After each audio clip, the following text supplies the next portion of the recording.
When the sun comes up on America, across open fields, small towns, and city streets, a new day begins. And here, we rise with it. This is where hard work meets headlines, where truth matters, and America wakes up informed. An interesting week. They all are. This is your country. This is your morning. This is Daybreak with Steve and Ivy Gruber. America, let's do it together. Love you, Ivy. Love you too. And it starts right now. All right, welcome to it as we kick off another brand new day here on Daybreak. Glad to see you. Nice to have you along for the ride on our Fridays. We fight for you from the foxhole of freedom, telling you the truth. It is the relentless pursuit of truth every single day, and here are three big things you need to know. This hour, number one, President Trump put a rhetorical finger into the eye of Canada again yesterday. He signed an executive order renaming Lake Ontario to Lake America. The outrage was immediate, as you can imagine, and fairly entertaining. Number two, meanwhile, Canada's public broadcast company, the CBC, is instructing all of its reporters not to use terms like terrorist or terrorism when talking about 9/11 and the 25th anniversary of that terrorist attack in a couple of weeks. Crazy, right? And number three, let's do it. It's Free Speech, Free for All Friday. That means it's your turn to ask a question, tell me your thoughts, or anything important going on wherever you may call from. Free Speech, Free for All Friday, powered by the Patriot Mobile Common Sense Hotline, 877-310-9966. 877-310-9966. So let's do it. Brock will line up the calls. He'll screen them for me. No profanity. And I don't want to hear about other programs or hosts. We good on that? But first, this. That thing about Canada. President Trump ripped into Canada after renaming Lake Ontario as Lake America during an Oval Office little get-together yesterday. Here he is. It's an interesting question. No message. As you know, Canada's been ripping us off for a long time on trade, very sadly. Even the military. You know, we defend Canada for nothing. We don't get anything. They don't pay us to defend Canada, but we defend Canada. And they understand that. As an example, we bought icebreakers. They'd like to use them. We have 11 brand new icebreakers coming in. They'd like to use the icebreakers. They don't pay for anything. And they want to be treated like a state, but they're not a state. But they want to be treated like they're a state. And so we just can't do that anymore. We lose on average over the last 15 years, $60 billion a year carrying Canada. So we just can't do it anymore. We love the people of Canada. I don't think their representatives do an appropriate job. Maybe they'll change. I really don't know. I mean, it doesn't make much difference. But well, there you go. Not pleased with Canada. Trade war, it'll get solved is my guess. We'll see. Canada cannot take this. Its small companies cannot take this. 75% of exports from Canada end up right here in the United States. We also export a plenty amount of our goods to Canada. I expect a deal to be made sometime soon. All right, the phone lines, 877-310-9966 on a Free Speech, Free for All Friday. Brian was up early, drinking coffee, getting ready to go in the state of Alabama. Brian, good morning. Good morning, Steve. Hey, question. How are they financing these data centers? Where is that money coming from? Because these rich people ain't donating the money to finance these things. And number two, what is it going to cost me in like insurances and electric bills and all of this for these companies to access that data to use it against me? Well, the money's coming from private sources. If you missed it yesterday, NVIDIA posted its biggest profits ever, blowing away all expectations, $96 billion. NVIDIA brought in yesterday and posted as its biggest profit yet. It's all being paid for by private money for the most part, except for the fact that some of these communities are allowing tax abatements and tax deferments and tax incentives. And what I've seen in places like Virginia, some of these communities are paying off debt, lowering taxes. It's a financial boom for some of these towns that are taking the data centers. Now, on the water and electricity questions, that's not clear yet. And let's put it this way. It's a great question, Brian. If you were taken back to the year 2000 and you were told, hey, pretty soon everybody in the world is going to have these cell phones in their hands and they're a great thing and it's going to change the world, But 13-year-olds will have an unlimited access to pornography. Do you think maybe we would have said, wait a second, let's fix that problem before we get on down the road? Great tool, great access, that's one right? of the things, Steve. You're a hunter and a fisherman, Yep. so your life and health insurance companies eventually will have access to all of the data every time you go there, and they'll raise your cost of health and life insurance because you're a higher risk. Well, we'll find out. I mean, I don't like the fact, I don't know how it works in Alabama. Probably the same as it does here in Michigan. But my credit score impacts what I pay for insurance. I don't think these two should be tied together or legally tied together. But they'll find any way to raise my rates. And what I do want to ask for a claim, what do insurance companies usually say? Yeah, that's not covered. Oh, your truck that got wrecked is worth half of what you think it's worth, and so on and so forth, right? I would predict that the bust that's going to happen from the data centers is going to make the .com bust look like you dropped an ice cream cone. Well, that's possible, too. Some people think that there's going to be an AI bubble here. Maybe there will be. But yesterday, the bubble got a lot bigger with NVIDIA. A great call, Brian. I really appreciate it. Thank you for being here today. Moving on to Ronnie in California. Ronnie is up, at 3 in the morning? Ronnie, you got up early. How you doing, Steve? I'm doing good. Oh, yeah. I got to get up for you. So what I'm going to say tonight is going to help save the country, hence save the world, but it's crucial for the midterms. But so remember when Trump and Junior were going to do something about the chemtrails? Well, the powers to be reminded them of the guys on the grassy knoll, and they had to remind Trump twice because of his retribution. But they must have talked to Cash about his book and whatnot, because when he got the job, I thought some serious heads were going to roll. I mean, and I tell you right now, busts are going to equal votes. And the more people get busted and we watch it, me and all the honest Americans, the more votes, we're going to get and the more support Trump's going to get. And he needs to talk to the big oil guys and threaten put tariff on those guys to tell us to quit gouging us. Yeah. Because I know the difference between a cost of a barrel of oil and what it should be. I agree with that, Ronnie. I'm going to address that directly. Thank you for the call. I agree with you. Accountability is really important to Trump voters.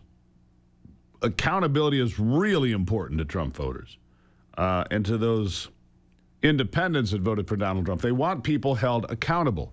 We've seen not much of it. A little bit here and there, a smattering, but not a serious pursuit of people that have broken the law, people who have violated election laws or have scammed America by stealing money by way of not data centers, but autistic centers and home health care and things of that nature. That's true.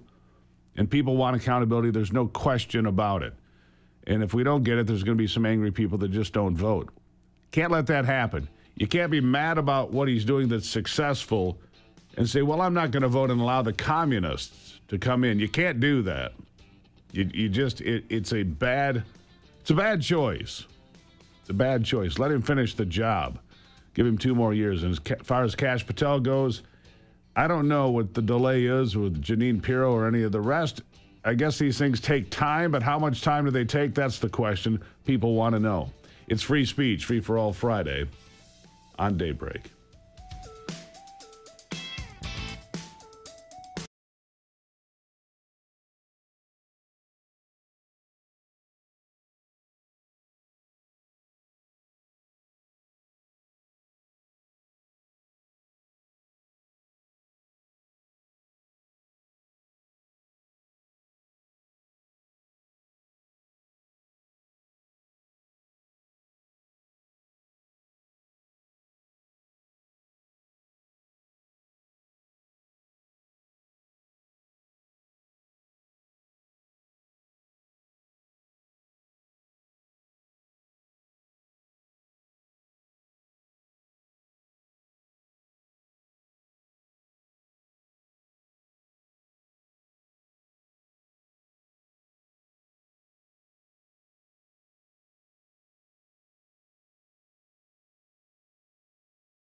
But do I really have a better place to put it? No.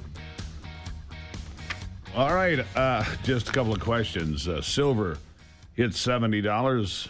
Bitcoin hit 80,000, up from 62,000 just a couple of weeks back. So a lot of things going on in the markets, keeping an eye on all of it. I want to pay attention to this Canadian trade war for a second. Canada sends America 4 million barrels of oil a day.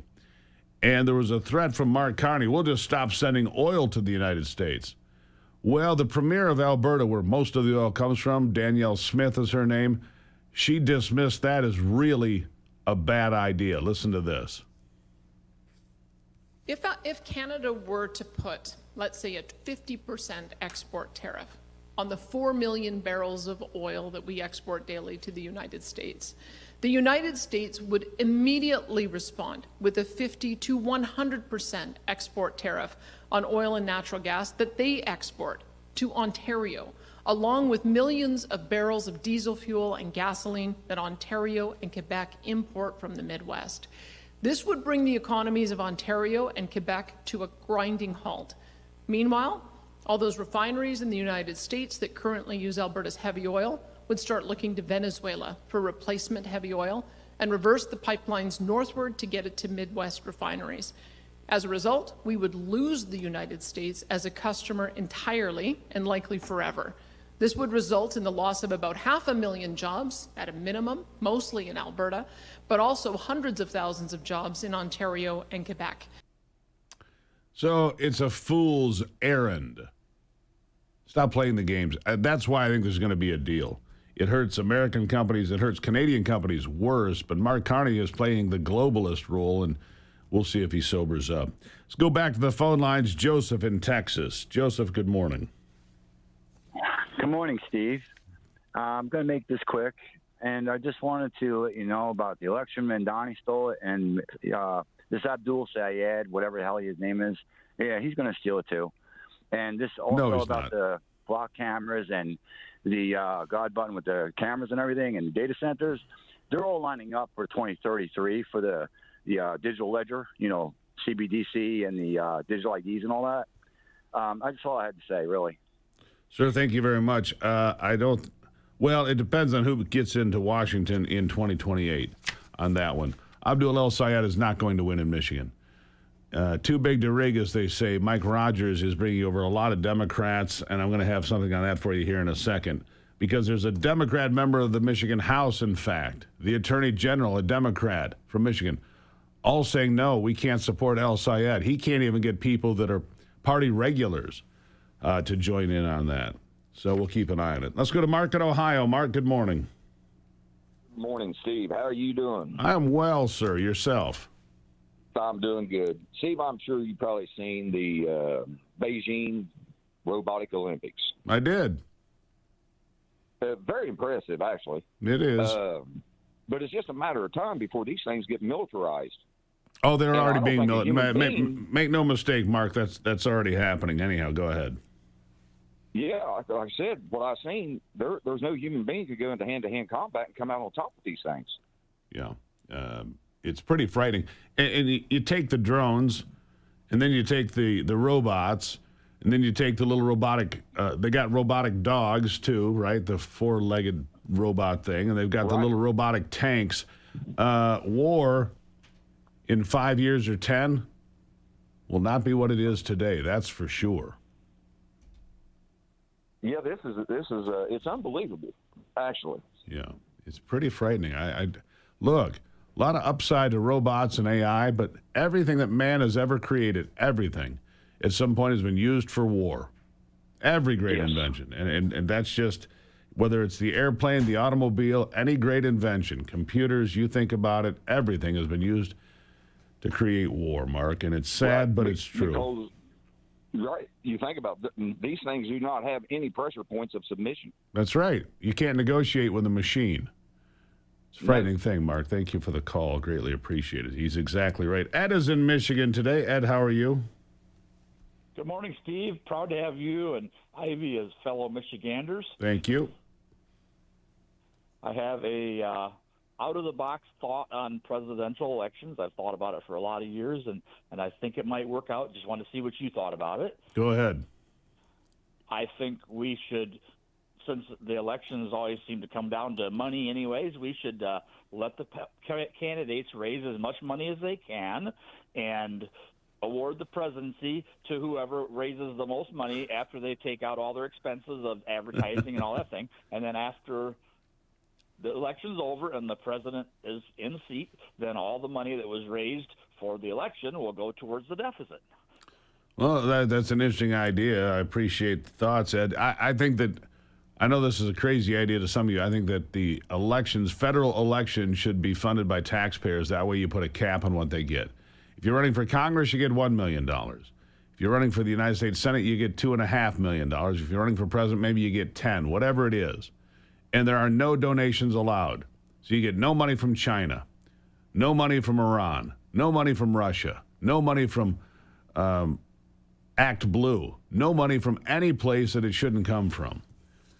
And that way you can clean up the elections. Let's go to Obie in North Carolina. Obie, good morning. Good morning, sir. What's on your mind? Two things quickly. We need help in North Carolina to get Michael Whatley elected, not Roy Cooper.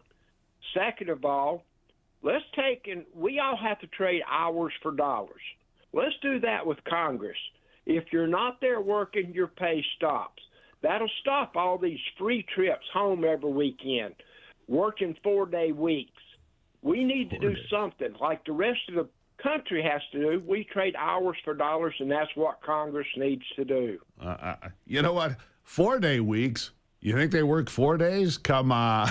The fact of the matter is they don't write any of these bills. Their staffs do and so forth. It'd be nice to hold them accountable to do the work, wouldn't it? Get a month off in August? Sounds like a pretty good gig. Maybe I should look into it. I'll look into that. I got a lot more calls lined up. 877-310-9966. It is the Patriot Mobile Common Sense Hotline of free speech, free for all Friday.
All right, back to it now. This part of the program brought to you by my friends at the Wellness Company. Great partners make this show possible. It's that time of the year that it's back to school month. Is for me, everyone is running around busy, soaking up the last bit of summer fun. It's time to find that familiar back-to-school routine, whether you like it or not. Summer is coming to an end, but don't let that get you down. Stay on task by incorporating Patriots Relief CBD into your daily back-to-school routine. They are this hour's sponsor. Patriots Relief CBD products assist in the internal balance of the body, easing stress, anxiety, and ADHD, keeping students focused and stress-free while parents and grandparents can enjoy watching the next generation flourish and grow while relaxed, pain-free.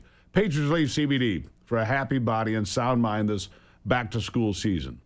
Call them now at 877-230-1776 or go to patriotsrelief.com. Use the promo code Gruber. You're going to get 40% off and free shipping right now. 877-230-1776 or patriotsrelief.com. Free shipping, 40% off with the promo code Gruber. All right, let's get to the next call. Terry in Idaho. Terry, how are you? Yeah, Steve, can you hear me? I can. Can you hear me? Yeah, Terry, you have to turn your radio down. I'm going to go to Will in Indiana. It's Will, hard to hear you, but hey, real quick, Go I just ahead. want to tell you, the song that you guys created was the greatest. That thing touched my heart so much. I put that right up there behind the national anthem. I'm telling you, that song was beautiful. Real quick, I just want to ask you a question. Is it not in our laws that it's illegal? I mean, if someone comes in here illegally, it's against the law. Then how in the world someone like Biden come in here and spend all of our taxpayer money busing all these people, flying them all in here, busing them in here, and the taxpayers having to pay all that? This is ridiculous. And then Trump has to turn around and spend all this money getting them out of here. It's obscene. I'll give you that, Terry. It's not right on any level. And you're right. Biden flew them in so they didn't have to go across the border. Flew in illegals by the plane load. Unbelievable. It's criminal what they've done to you, the American taxpayers, shipping your money all over the world, shipping your money to people coming in and then going out, as you point out. It's an obscene thing they've done to us. No question. Daybreak on a Free Speech, Free for All Friday. I'll be right back.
All right, a groundbreaking new study shows that there's a safe and inexpensive potential cancer treatment. You know it already. It's ivermectin. The new study shows that individuals who took ivermectin the parasite-fighting medication that gained fame during the COVID pandemic, along with the drug mebendazole, saw remarkable results in their battles with cancer. That's why TWC is a sponsor this hour. This incredibly promising result has many Americans wondering where they can get American-made ivermectin and mebendazole. And that is where TWC comes in. You see and hear from the Wellness Company doctors all the time on this network, and you know their products are the gold standard. The Wellness Company is making 100% American-made ivermectin and mebendazole available to this audience at a great price point. Say no to Big Pharma's greed and no to Big Pharma's poisons and get to a company you know that produces safe, effective treatments. If you or someone you love is interested in trying ivermectin and mebendazole, I urge you to go today to twc.health/Gruber, twc.health/Gruber. When you use that promo code Gruber, you save 10%. All right, back to the phone lines on this Friday. Will in Indiana. Will, good morning. Hello, Steve. How are you? I just wanted to say about the guys like Mr. Microsoft playing around with the food. It upsets me bad because he didn't build Microsoft. He bought the system. He didn't build it himself. He bought it, and now he's taking this money and buying this stuff, messing with our food and stuff and ticks and stuff. And one other thing, those flock cameras are getting turned off in Fort Wayne, Indiana, because too many people complain, but the state police is still going to keep them. They got cameras in their car. Why do they need the flock cameras? I got flocked the other day. Had a tail light out. They pulled me over in the middle of the night. From a flock camera, well, that's interesting. I'm mixed on flock cameras. I don't like them as a general rule, but if it'll stop illegals or drug traffickers or save children, I like that idea. Like most technology, there's a good side and a bad side, Will. I appreciate it. Thank you, Will. Let's go to Steve in the great state. Remember to turn your radios down, folks. There's a delay when you have your radio in the background. It can be confusing to you, and it's not a good sound here. So please do that. Steve is in Idaho. Steve, good morning. Well, good morning to you. Top of the morning to you and Ivy. Yep. Boy, it was beautiful last night in the Intermountain area. I got a couple of questions. All right. Why don't we take the oath takers and use a little bit of what they had to do and rearrange the oath so that when these Democrats come up and put their hand on it, raise their right hand, they're held accountable? What do you mean? Think? Change it how? Make them accountable for what they said they were going to do and make them do it. They will tell you they are. You know, that's the problem. They will tell you they're doing what they were pledged to do. I'm ditto with you on this flock camera thing, but the reason I called is this embargo and tariff that's going on, this war between Canada. Yeah. Why don't they make our alcohol cheaper? Because it's almost all taxes.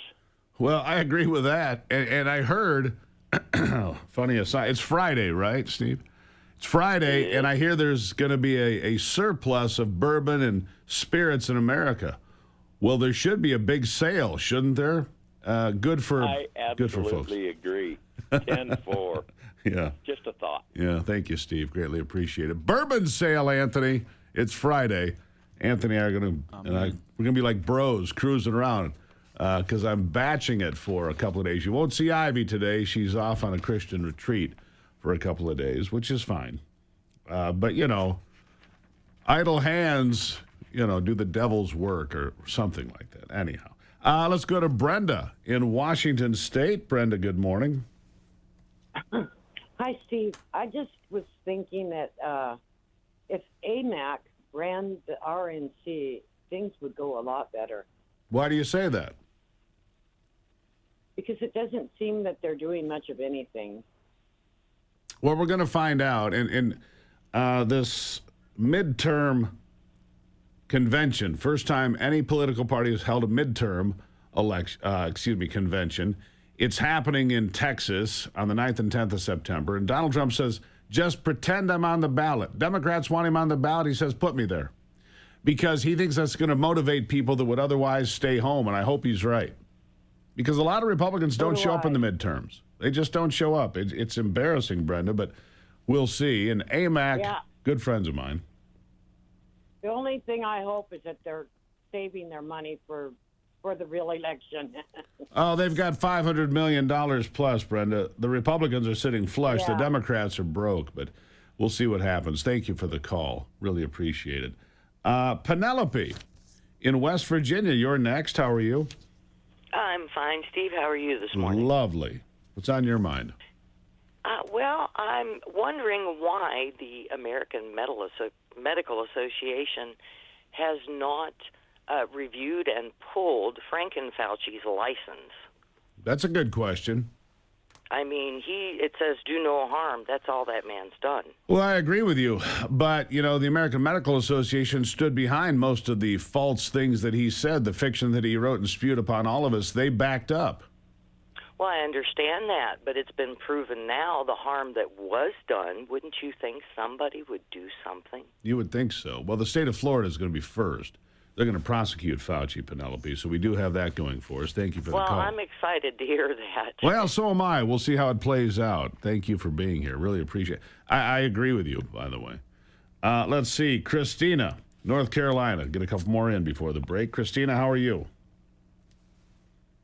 Good morning. Good morning. Can you hear me? Yes, ma'am. What's on your mind? I am trying to find out, because I got a lot of people that's a little upset with the way things are going right now. But if Trump can't get a stimulus check with all this money he's finding out to some American people, the only thing they see right now is the high costs for groceries, gas. I mean, the tariffs, all these tariffs and everything, a lot of people's hurting. Why can't they give them some stimulus money with all the money that they found from Minnesota and everywhere else?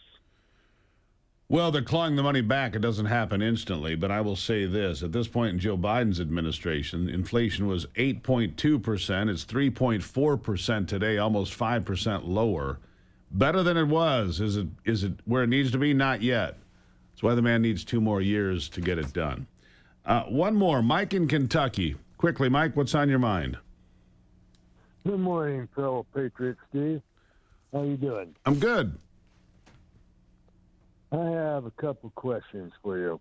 First one, I'm watching you on Roku, and I've noticed with the War Room, your show, about every show with you, that it's not your commercials, but Roku's commercials.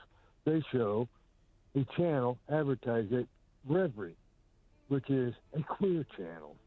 And it just disgusts me. It's like they're doing it on purpose. They are doing it on purpose, Mike. And you know what else they put in there? They put in ads for very liberal candidates, ads for the DNC, ads for all sorts of folks, because they know we have a great audience. And they're trying to swing you to the other side. Thank you for the call. I really appreciate it. We're not in charge of the ads, many of them here.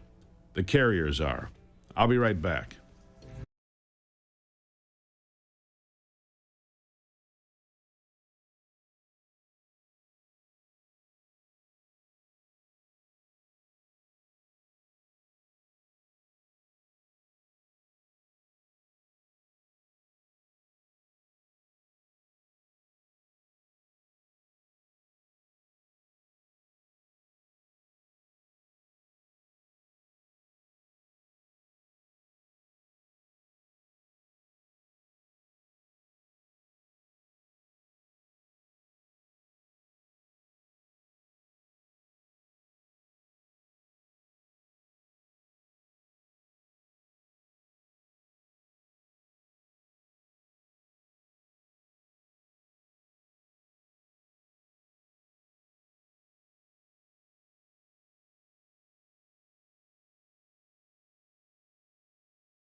Welcome back to the program. We're going to take a moment and give a wake-up call to the Christians, to the churches across America. I just read a startling statistic. Just from the year 2022, fires at churches, burning them to the ground across America, 85. Just 4 involving Muslim houses of worship, a ratio of better than 21 to 1. Coincidence? I don't know what it is. But it's alarming. And so is the expansion of Islam into the Boy Scouts, the Girl Scouts, all over Texas, too. That's where Jenny Story is from. She's the CEO of Patriot Mobile. She's also somebody who says it's time for churches to wake up and see what's happening all around them. Jenny, nice to see you today. Nice to be on your show. Thank you for inviting me. Yeah, we've talked about the problems here and the issues, the anti-Semitism, the anti-American undertones, the rise of Sharia law in certain places. I just saw Austria made it legal. If you want to have Sharia law and both parties agree, it's okay in Austria. Well, once that door is open, I mean, that's just another example in Europe of what's wrong. And you say, okay, we understand the challenge, but what we really need to do is focus on waking up Christians in churches all over this country. Let's start there, Jenny. That's exactly right. So as you know, in 1954, the Johnson Amendment was put in place, and it basically quelled the strong pastors. You know, our country was founded and as a Christian country. That's our heritage. That's why we have such an unbelievable constitutional republic, right? It's because of our Christian foundations. Our rights come from God, our inalienable rights, and it's up to the government to protect those rights.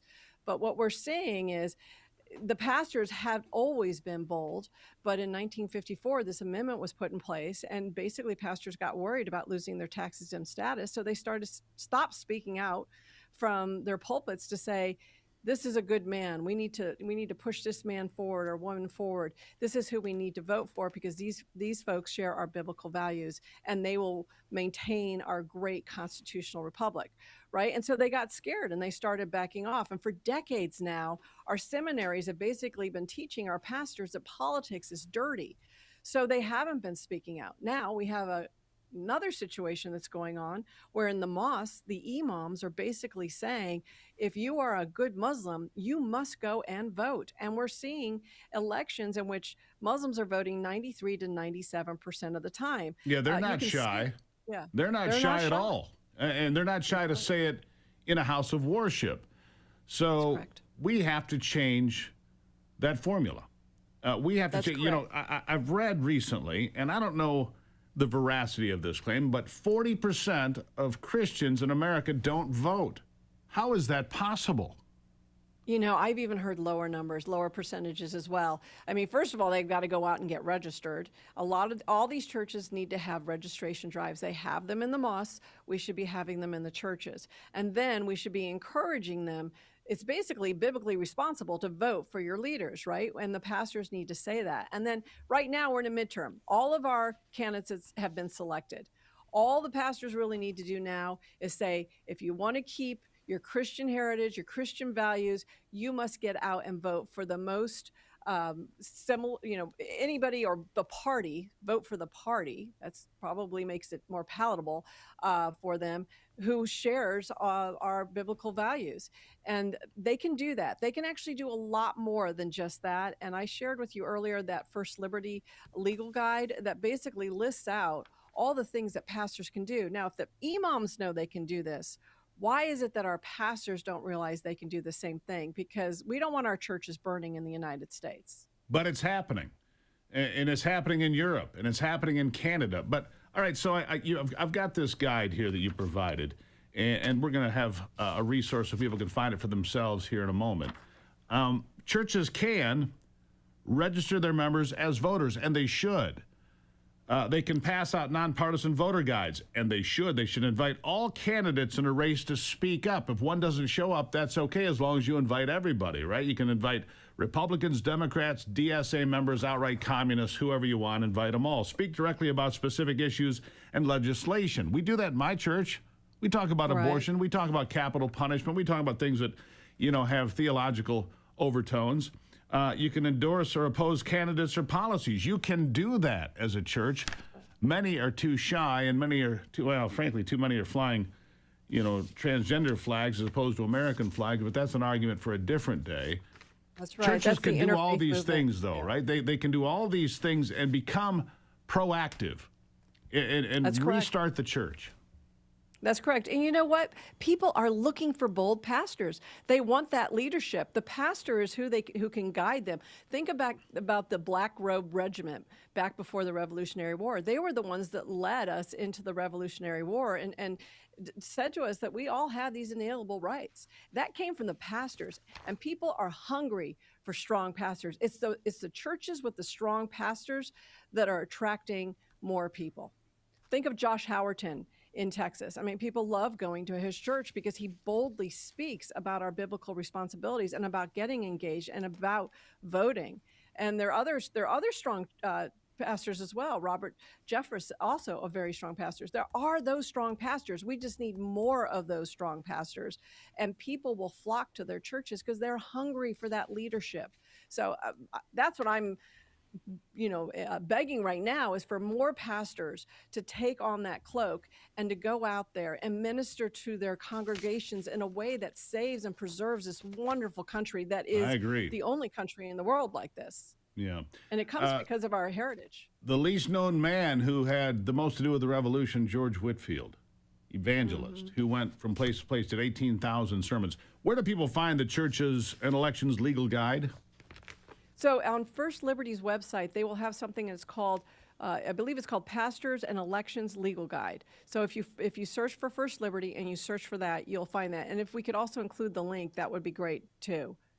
Greatly appreciate that, Jenny. We're going to get that figured out. You come back anytime, because this is a conversation that needs to be had more often in front of as many people as possible. The churches need to wake up and get involved with politics, because otherwise you might not have a church. Jenny, thank you. Thank you for having me. Appreciate it. There you go. First Liberties, Churches and Elections Legal Guide. Looks something like that. You can find out what you can and cannot do. I'll be right back on Daybreak.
All right, let's just jump right back into phone calls to close out this hour of Free Speech, Free for All Friday.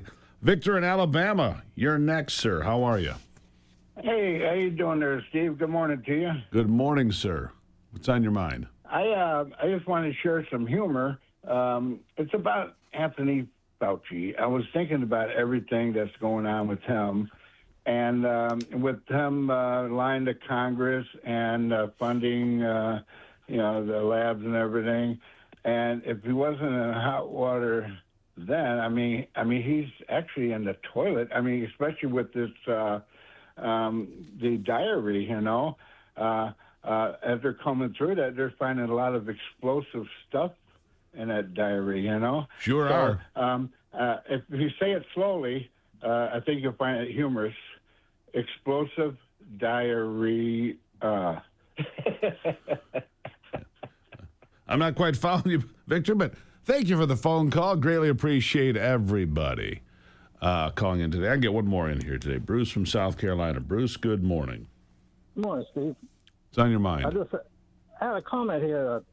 All these politicians voted for all these policies that spend our money foolishly and stupidly. Yeah. I think they ought to take a portion of their yearly wealth and pay it towards the debt, say 30 to 50%, and maybe they'll stop some of this stuff. Well, that would be interesting, isn't it? That'd be a good idea. Yeah. I think that would be, look, they squander our money. They work less than the rest of us. They pass policies that apply to us and not to them. I've got a whole laundry list of complaints, to say the least. Thank you for the call, Bruce, and thank you all. We'll take more calls in the next hour. Patriot Mobile's Common Sense Hotline, 877-310-9966. Brock will get you vetted and put in queue as long as you pass, the Brock test. We got a lot of open time in the next hour as well, so we'll get more calls in today than we normally do. And we get a lot of calls. I appreciate your support. I'll be back after this.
America's awake, and we're just getting started. The headlines that matter, the stories they won't tell you, and the voices fighting to be heard. This is your country, your morning, your daybreak with Steve and Ivy Gruber. A new hour starts right now on Real America's Voice. All right, and welcome back to it as we continue another hour here on a Free Speech Free for All Friday. Ivy is off to a Christian retreat this weekend, so she's not here today, but she's doing the right thing, so that's okay. Here are 3 big things you need to know this hour. Number 1, the Jewish Attorney General of Michigan, Dana Nessel, is ripping on Abdul El-Sayed like a whole herd of Democrats is rejecting him and, by extension, embracing Mike Rogers, a Republican for U.S. Senate. Number 2, Alberta's premier throwing out the idea of stopping the export of 4 million barrels of oil each day to America because she knows that would mean losing America's business forever.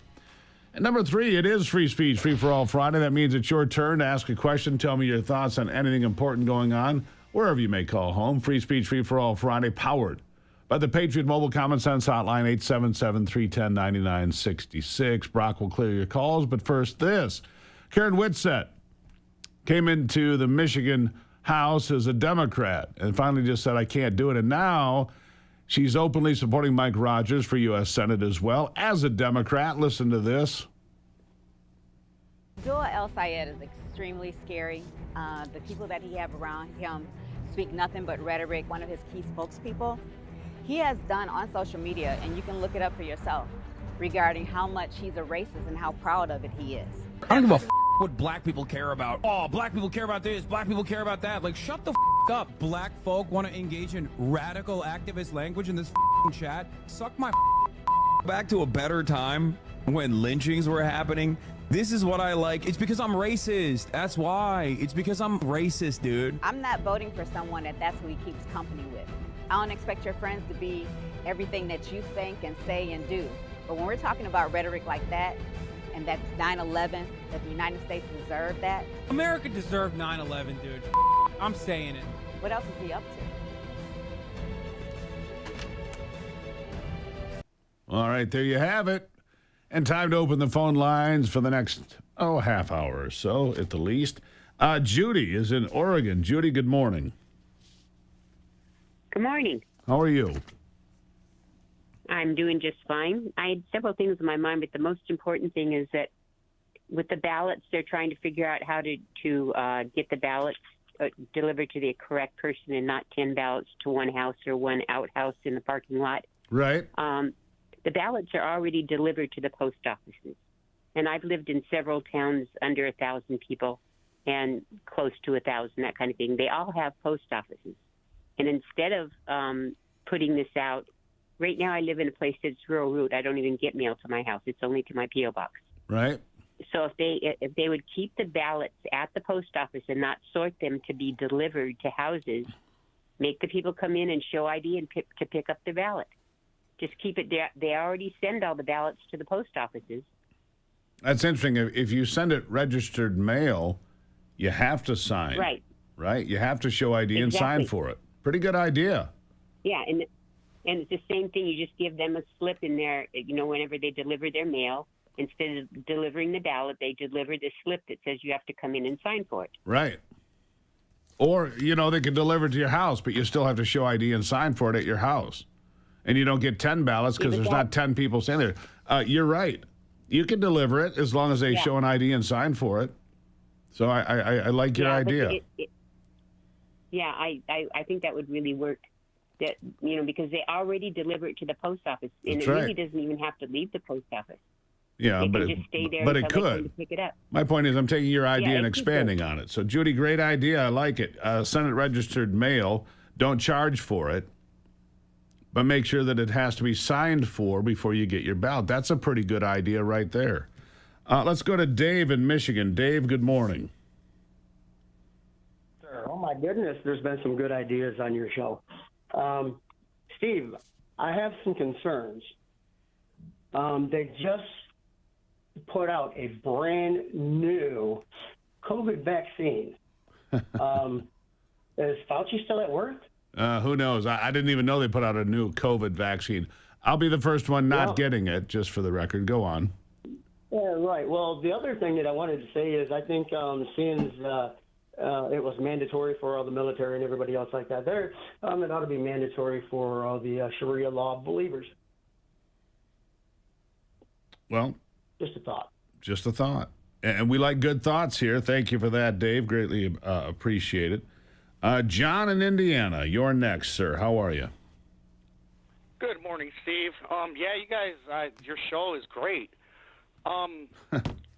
Your guest, I believe her name was Jenny, about religion.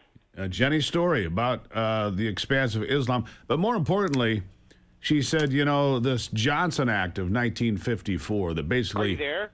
Yeah, the Johnson Act of 19... Well, actually, my thing was, aren't incompatible religions already? I mean, Mormons, you can't have more than one wife. We throw Mormons in jail. You can't have cannibalism in... I'm sorry, I'm talking over you. Go ahead. No, it's all right. Finish.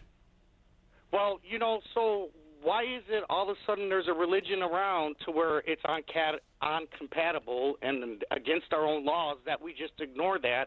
And then plus on top of that, why are we making laws for laws that already exist that we don't enforce, and then we're making new laws that we're not going to enforce? That's a great question, John. I appreciate the call. Thank you. He's not wrong about that. But back to the churches. The churches were told in 1954 if you cross that political line, you could lose your tax-exempt status. Well, nobody follows that. That should be discarded so that preachers in the pulpit could say, get out and vote. Do your job as an American citizen. I agree with what Jenny's story said. Steve is in West Virginia. Steve, good morning. And we'll pray for Ivy's happy time There while you she's go. out. Yep. I had kind of I guess it's a worry of mine. There's so many people that want to blame Trump for everything that's going wrong and not looking at all the stuff that he's doing right. If they want to complain about the grocery prices, these prices were there during the COVID, before he was even elected. If they want to complain, they need to complain to the grocery stores. They're the ones that have warehouses of stock that's charging the people and telling the people it's because of the tariffs. These are American-made products. They're not shipped except right inside of America. That's right. The price of milk, eggs, produce, most of it anyhow, should not be impacted price-wise. But hold on. The problem is inflation, Steve. The problem is inflation that went haywire during Biden's time. 9.2% inflation during Joe Biden's height of misery back in 2022. During the COVID, these prices skyrocketed, and they haven't came down. The grocery stores, I believe, are the ones that are doing the gouging. I'm sure Donald Trump is aware of the warehouses that they have full of things that they've had way before any of the tariffs took effect. Same thing with gasoline. Thank you. I appreciate it. When oil goes up, gasoline prices go up instantly.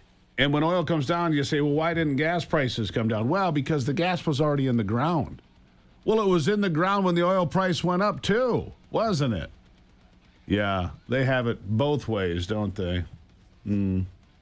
Anyhow, nice to see you. 877-310-9966, the Patriot Mobile Common Sense Hotline. Love Patriot Mobile. Jenny's story was terrific today, wasn't she? I'll be right back.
All right, jumping right back into it now, taking your phone calls on a Free Speech, Free for All Friday. It's my chance to hear from you and your chance to be heard. Mike is in Florida, the free state of Florida. Mike, good morning. Hey, Steve, how are you? I'm doing well. Got one comment / question. All right. It's kind of an accountability. I lament thinking about the billions and billions of dollars that Democrats did in the Biden years and still continue to do, giving money out, our taxpayer dollars, to illegals, criminals, when disabled veterans like myself got about 1/10 or even less the funding. Why don't the Republicans get a little accountability, look at all the funds that the Democrats gave and continue to try to give to illegals?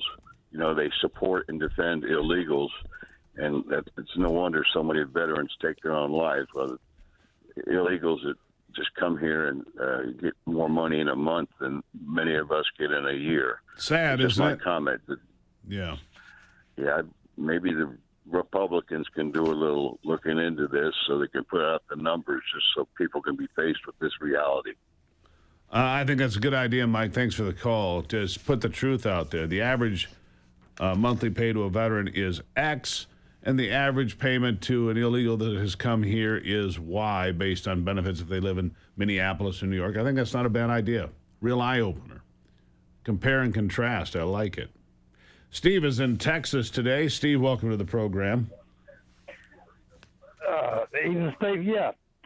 I like that idea about the registered mail thing. Yeah, I do too. I think that's a really, I thought it was a great idea from her.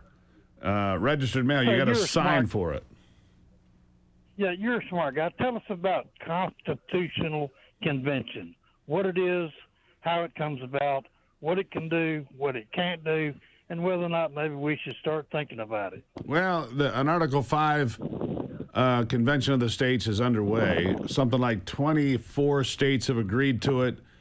But according to what I'm told to people on this program, you can only address things that are on the list to do. Others caution that once a constitutional convention is open, they can do anything they want, change anything they want, remove the Second Amendment, change the First Amendment to include no hate speech or whatever.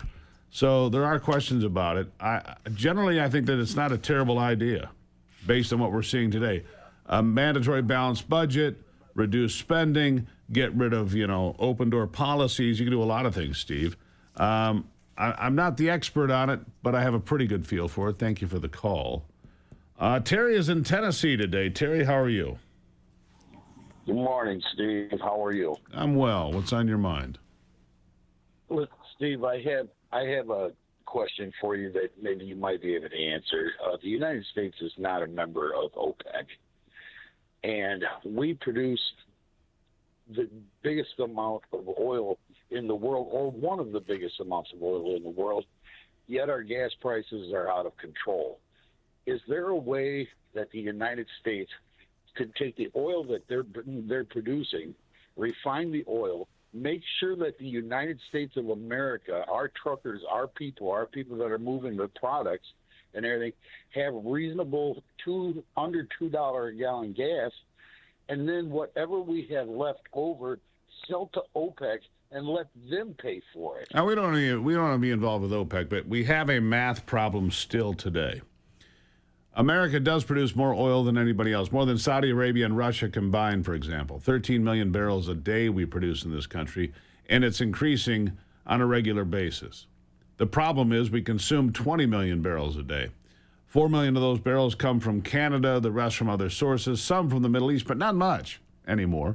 Venezuela, when it's back up fully running, those refineries that take heavy oil in Texas will be flush, creating product.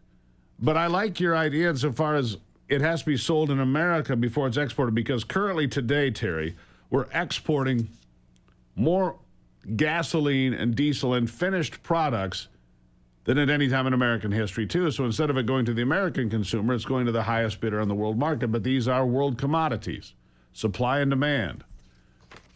And that's where we are. George is in the great state of Montana, the place that I love more than just about anything. George, how are you today? Yeah. How are you, sir? Yeah, am I on? You are. Oh, these here news people talking about the Republicans not voting, especially in the mid-election. And that's kind of disgusting in a way. Well, if you ever voted on a reservation, there'd be 4 or 5 Republicans, you go in and vote, and then the county paper comes out, 1 Republican voter. It never makes it to the count. Not even and in Montana. Come on now. Affirmative action with the I think Montana does a pretty good job with voting. Am I wrong? Oh, yes, they do a good job of voting, but I can't hear you. I turned my TV on, I guess. Well, no. You're fine. Just finish your thought. 4 million of those barrels come from... All right. I got to stop right there. Sorry about that, George. I appreciate the call. Let's go to Pat in West Virginia. Pat, what's on your mind? Hey, Steve, I love Rav TV. I love y'all's show. I get up early just to watch it. And anyway, I got 3 questions. One is, why is there any accountability to governors like Gavin Newsom that's still flying illegals in? And the other is, why don't they nominate John Fetterman for the Democrat nominee for president? He's the only one that makes any sense out of all of them. Well, yeah, Pat, you're right about that. He is the only one that makes sense. Go on real quick. Well, them's my 2 main questions about that. I don't understand why there's no accountability for people like Omar and the people in Minnesota. They're still going in the Capitol. Why ain't they in jail? Well, there's a fair question. A lot of fraud there. Fetterman is going to leave the Democrat Party. He's not going to become a Republican. However, strangely enough, in the state of Pennsylvania right now, he has higher approval rating from Republicans than does the Republican senator from Pennsylvania currently. I'll be right back on Free for All Friday.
All right, let's go back to the phone lines. Patrick is in Texas. Patrick, how are you today? Good morning. Love your show. Thank you. Hey, I got a couple things. All right. Get rid of Cash. I'm tired of hearing him talk about crime and criminals. The only thing he's going after is low-hanging fruit. Second, with all these rigged elections, and we know what's going on across this country from the local all the way up to the federal, these politicians that are in the Senate and the House and every other political position, why ain't they being arrested and taken out because they got in by rigged elections? I don't understand it. I mean, we all know the elections are rigged. Get rid of the machines, go to paper. Trump needs to make executive order that everything goes to paper. And we'll get the right people in office because, most of them are in there by rigged elections. So I just want your thoughts on that. I don't know if it's most, but it's a number that it doesn't matter, Patrick. If it's 10, it's too much. If they got in by way of elections that were, elections without integrity. I'll just leave it that way. This part of the program brought to you by Birch Gold. We're still a couple months out, but the midterms are fast approaching. Make no mistake that if the House flips, it's the big deal for our economy. That's uncertainty. And it's one of the reasons to diversify with Birch Gold at Birch Gold Group. In the 3 months leading up to the 2024 presidential election, the spot price of gold jumped over 12%. Why? It's a hedge against uncertainty. If you do not own gold, I would suggest talking with the folks at Birch Gold. They'll discuss your goals and explain how precious metals can fit into your savings. They can even help you convert an existing IRA or 401k into an IRA in gold. No additional money out of pocket. Text the word America to the number 989898. Get a free information kit and some solid information. The midterms will be here before you know it.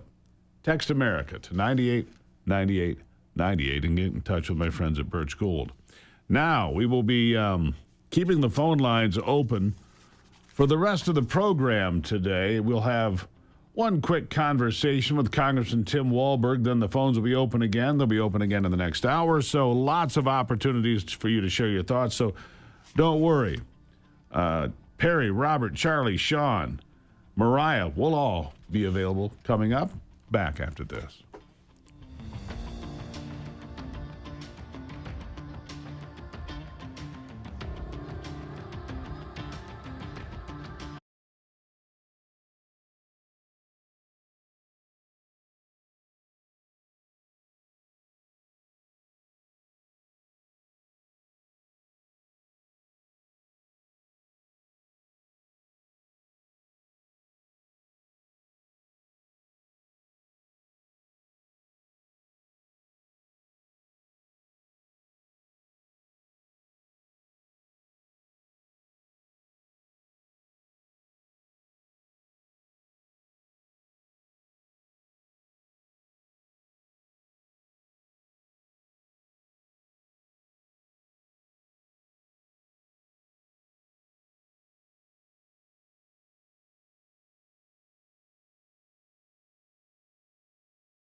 All right, let's just jump right back into it on this Free Speech, Free for All Friday with somebody I've gotten to know well over the past many years, Congressman Tim Walberg from Michigan's 5th Congressional District, jumping on with me. Congressman, nice to see you today.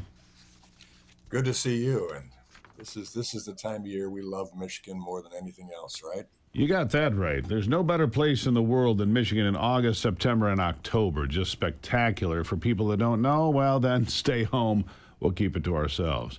No problem with that. Listen, A lot of things going on. I want to start with Canada, because here's where I'm confused, sir. I had a conversation with a man you know and I know, Pete Hoekstra, former member of Congress, former colleague of yours in the House, who is now the ambassador to Canada. And this was last week. And I talked to Pete for a fairly long conversation. But the short part of the conversation was he said, hey, we have a deal with Canada. It's a good trade deal. Looks good for everybody. I think everybody wins on this thing. Gets rid of some tariffs.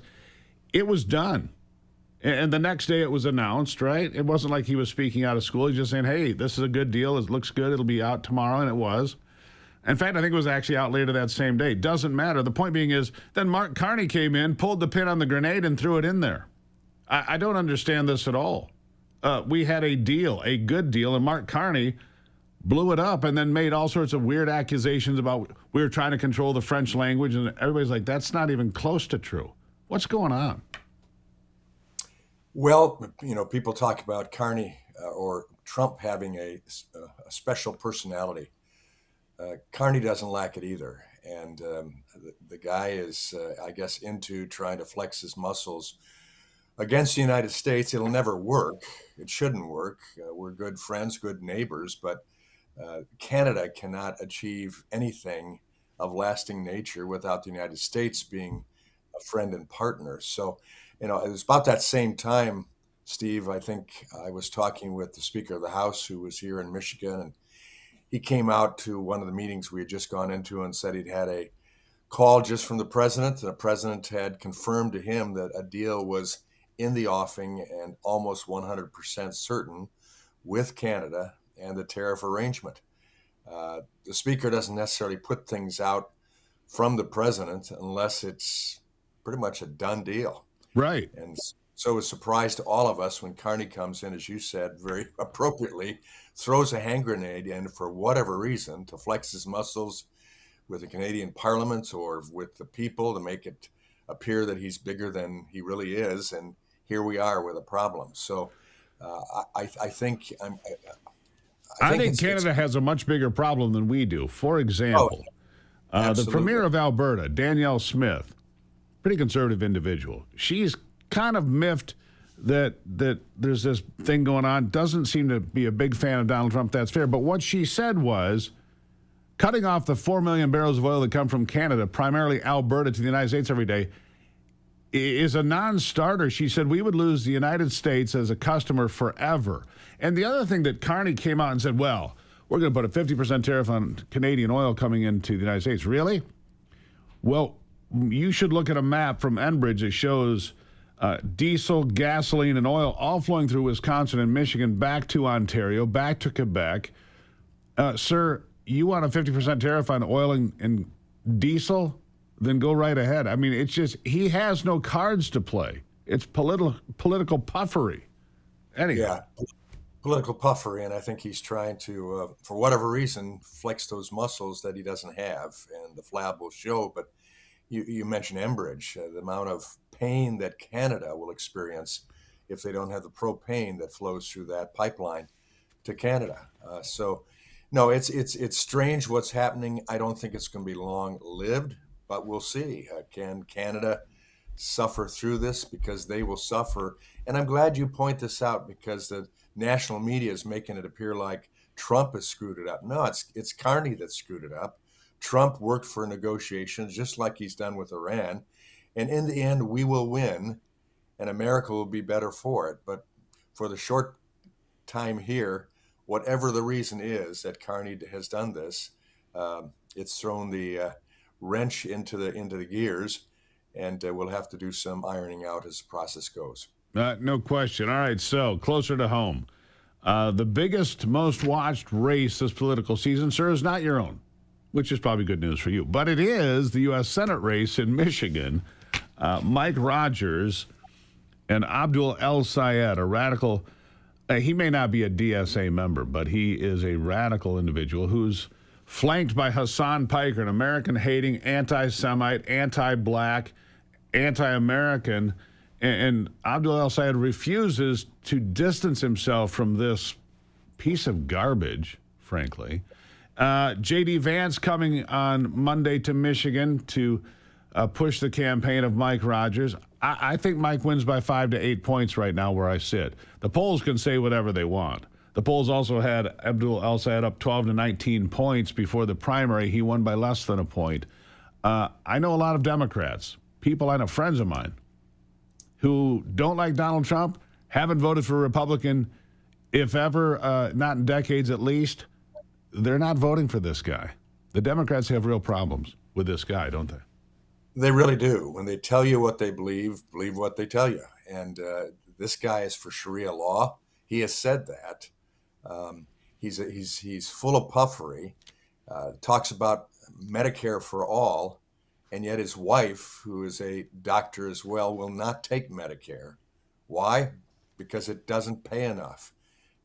And so he wants the rest of us to have Medicare for all, but it's not good enough for his family to receive. So right. This guy will probably be the best campaign tool for the Republicans. And I would encourage your friends who say they cannot vote for him. If they don't vote for Mike Rogers, they vote for him. And I think people have to understand that. You just don't stay away and not vote, because every not vote is a vote for El-Sayed or for any other Democrat progressive, which they all are. They all are. Every single Democrat in the Michigan delegation chose not to stand up and speak out against these radical. Well, your colleague, Debbie Dingles, I'm not answering questions about that. She kind of flew off the handle here this week. Say, I'm not going to answer questions about that. Why do we keep talking about this? Because that's who is on the campaign trail, Hassan Piker and Abdul El-Sayed. She goes, why do we keep talking about this? Because Abdul surrounded himself with people like this. Last word to you. And Abdul will be running against her next election to take her out in the primary. You can bet on that. And that's why they fear standing up to these people, but they also know it's going to be a problem. So they're caught either way. We're talking about a radical takeover of I guess you'd say, communists. And people would react to that, but it's true. I mean, when the people speak about what they believe and they control the United States, believe them. It's an enemy coming to our shores.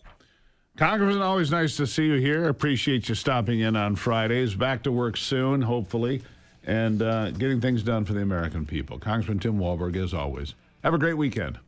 Have a pure Michigan weekend. Yes, sir. All right, after the break, we return to the phone lines and you on a Free Speech Free for All Friday, powered by Patriot Mobile's Common Sense Hotline at 877-310-9966. Back after this.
All right, let's get back to the phone lines now.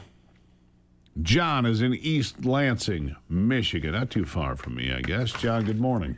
Steve, good morning. How are you? Steve. Yep. Good morning. Good morning. What's on your mind? Yes. Steve, you're a pretty good man. I appreciate much of what you have to say. I have a comment about the Supreme Court lady who is unable to differentiate between a man and a woman. It's really pretty simple. Man has one crack, woman has two. Thank you. Bye-bye. Bye-bye. Ketanji Brown Jackson cannot define a woman. All right, John. That was a long wait for that. Anyhow, Perry is in Missouri today. Perry, good morning. Yes, sir. What's on your mind? I just want to say that all of them union members out there, I was in the union for 30-something years. I was union president for 8. When they get that check every week with their overtime, and they don't have to pay overtime pay on it, then one of the people out there that run Trump's down about the tips, they get tips free. They get Social Security, no taxes on it. You know, that's the biggest win in any president in the history. I'm 70 years old. Let me ask you something, Perry. I'd never be a union member again. I don't care if people like it or not. I was union president for 8 years. Yeah, let me ask you something. And over in Canada, all he is doing this because of trying to block Trump in the midterm. Yeah. Just get out and vote. Yeah. Thank you, Steve. Love your show. I got a question. Okay. He's not paying attention. My question is this to union people, union members. I was in a union not once but twice when I was younger. It was required by law to be in the union. My question is this. Union members, you've negotiated hard. You've bargained hard for health care, vision, dental, all sorts of benefits. You've got a great benefits package. Do you want to turn over your benefits package to the United States government? Rank and file union members, serious question from me to you. Do you want to turn over your benefits package? All those bennies you get at the IBEW or UAW or SEIU or wherever you might be.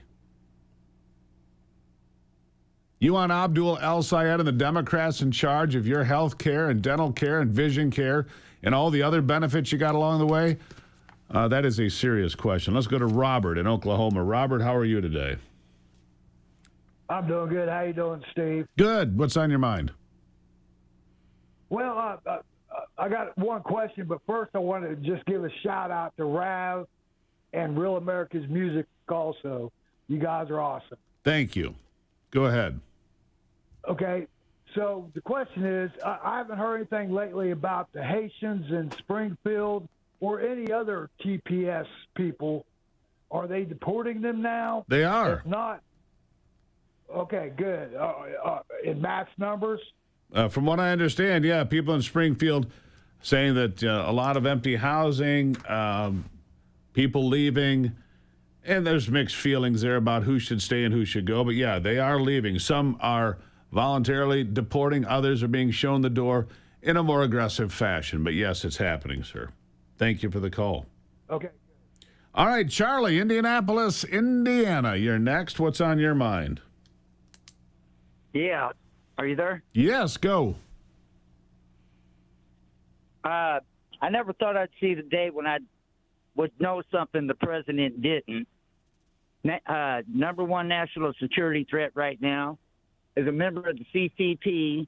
He bought a multi-story building 600 feet from the White House. They asked Trump about it 2 Mondays ago. He didn't know anything about it. The Intel daily briefings didn't even tell him about it. Is there any way we can get this guy out of here before he possibly turns it into a book depository 2.0? Well, thanks, Steve. Thank you for the question. I'd need to see the information on. First of all, there's nothing within 600 feet of the White House except for the Eisenhower Executive Office building. So whatever you've been told is wrong. There's nothing within 2 football fields of the White House that I'm aware of. I'd have to get out my measuring tape, I suppose, and look, but I'll have to find out more on that story. Mariah, Rapid City, South Dakota, Black Hills. How are you today? I'm doing okay, Steve. How are you? Good. What do you want to talk about? I just want to give a shout out and ask to our quote unquote leader, Senator John Thune, and ask him if he still thinks I'm a conspiracy theorist like he did in 2020 when I wrote him a letter and saw massive election fraud in South Dakota that still hasn't been fixed yet.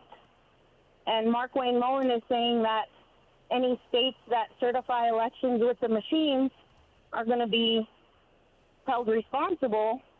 I have a post that I shared with you. I actually emailed you yesterday. The Pennington County Commissioners refused to pay any attention to the fact that they had just announced on whitehouse.gov/election integrity that our machines are compromised, and they certified the runoff between Doden and Roden with those facts being known. So I just want to ask John Thune, am I still a conspiracy theorist, or are we going to get this fixed? Well, I hope we get it fixed, and thank you so much for the phone call.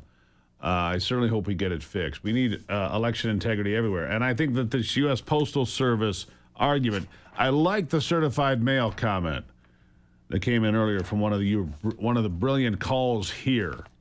That's what I like about you guys. You guys are brilliant. Let's see here. Yeah, I got double crowned again last night. I only say this because I'm on a 4-day streak. I've never had this happen before. You can get 2 crowns off the Oura Ring for readiness and sleep. I'm doubling up every day right now. Why? I think it's the Ghost Bed. I've had it for 5 months. I love this thing. American made, cheaper than all the national brands. It comes loaded with technology. It's got an adjustable base if you want that. They've got great sleeping ability, and it's made in America. Plus, you can try it for 101 days, no risk. I love it. I'm killing it on the Ghost Bed. I'm killing it. I'm telling you. 101 days you can try it. If you don't like it, you can actually send it back. I think that'd be a bad thing to do. Go to ghostbed.com/Gruber. Promo code is Gruber. Save 10% over their Labor Day sale. Do you ever find yourself wondering?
You know, normally we make way for Brock and sports at this moment, but we're going to make way for you callers, as we should on a Free Speech, Free for All Friday. Nellie is in Cincinnati. Nellie, good morning.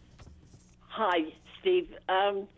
You guys got me thinking earlier on this morning when you started talking about the free and clean election, which we don't have any. And you were talking. There was a lady there that said that somebody she knew had been dead 20 years, and they still had her as an active. That's correct. Voter, and somebody's throwing them back in right there as usual. Yep. We usually are killed by our nearest people.